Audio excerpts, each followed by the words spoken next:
बिहार चुनाव में आप सीएम फेस होंगे, राहुल गांधी से मिलकर निकले तेजस्वी यादव ने क्या जवाब दिया। दिल्ली में महागठबंधन में शामिल कांग्रेस और राजद के बड़े नेताओं की अहम बैठक हुई। राहुल गांधी संग बैठक के बाद बाहर निकले तेजस्वी यादव ने मीडिया से बातचीत की है। जब उनसे पूछा गया कि क्या आप बिहार में महागठबंधन के सीएम फेस होंगे, तब इस पर तेजस्वी यादव ने कहा, पता नहीं आप लोग क्यों चिंतित रहते हैं, हम लोग आपस में बैठकर समझ लेंगे। सीएम फेस तो हम लोग का तय करेंगे, जब तय होगा आप लोगों से छिपा कर नहीं तय होगा, आप लोगों को बताया जाएगा।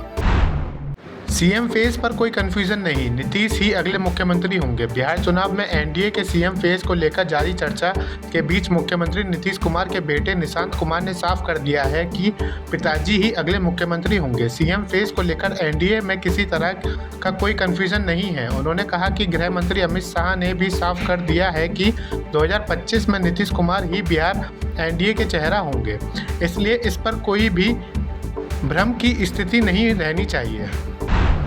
एनडीए छोड़ने के बाद आरएलजेपी का प्लान क्या है। राष्ट्रीय लोक जनशक्ति पार्टी के राष्ट्रीय अध्यक्ष एवं पूर्व केंद्रीय मंत्री पशुपति पारस महागठबंधन में शामिल हो सकते हैं।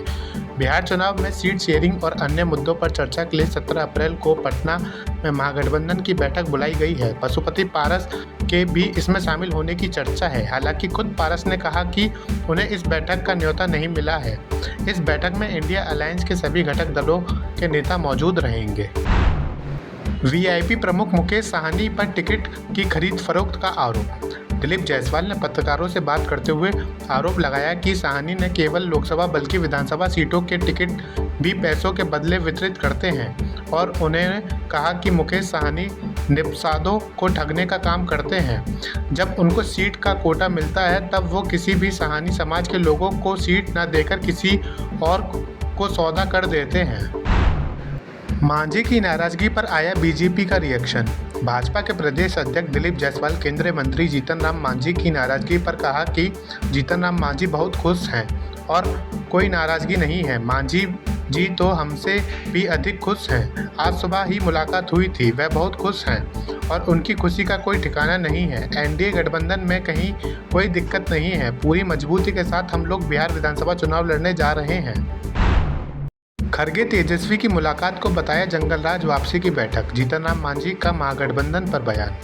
दिल्ली में कांग्रेस अध्यक्ष मल्लिकार्जुन खरगे के आवास पर नेता प्रतिपक्ष तेजस्वी यादव और राहुल गांधी की मुलाकात पर केंद्रीय मंत्री और हम के संरक्षक जीतन राम मांझी ने तंज कसा है। उन्होंने कहा कि बिहार वासियों को अब कोई बरगला नहीं सकता, बिहार में एनडीए तय है। सोशल मीडिया पर इंडी गठबंधन की बैठक पर प्रतिक्रिया देते हुए यह बात कही। कांग्रेस और आरजेडी का बेमेल गठबंधन, दिलीप जायसवाल ने ली चुटकी। कांग्रेस और आरजेडी की इस बैठक पर बिहार बीजेपी के अध्यक्ष दिलीप जायसवाल ने चुटकी ली है। उन्होंने कहा कि कांग्रेस और आरजेडी का बेमेल गठबंधन है, ये लोग एक दूसरे के कद को घटाने का एजेंडा चलते रहते हैं। दिलीप जायसवाल ने कहा कि इन लोगों को बेमेल गठबंधन है, दोनों तराजू पर मेंढक की तरह हैं, एक उधर से उछल के जाएगा, एक उधर से उछल कर जाएगा। झारखंड में अंबेडकर की प्रतिमा गायब, भड़क उठे लोग। झारखंड में 14 अप्रैल को जयंती के दिन स्थापित बाबा साहेब भीमराव अंबेडकर की प्रतिमा गायब मिली। सुबह जब लोगों ने प्रतिमा गायब देखा तो भड़क उठे। लोगों ने जपला छतरपुर मार्ग पर 8 घंटे से अधिक समय तक ट्रैफिक रोके रखा। पुलिस अधिकारियों ने उन्हें समझाकर शांत कराया। हेमंत सोरेन के हाथों में जेएमएम की कमान, कहा अभी तय करनी है लंबी यात्रा। झारखंड मुक्ति मोर्चा जेएमएम की कमान संभालने के बाद हेमंत सोरेन ने पार्टी के 13वें केंद्रीय महाधिवेशन में कहा कि लंबी यात्रा के बाद वह यहां तक पहुंचे हैं, अभी और लंबी यात्रा तय करनी है।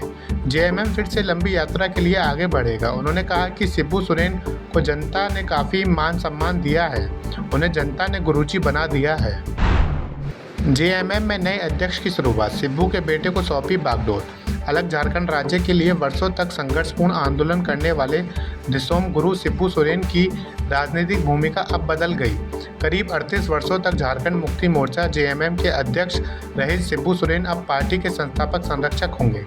जल, जंगल और जमीन की लड़ाई के लिए अपने जीवन का लगभग 6-7 दशक गुजार देने वाले शिबू सोरेन ने अब पार्टी की कमान अपने पुत्र हेमंत सोरेन को सौंप दी है।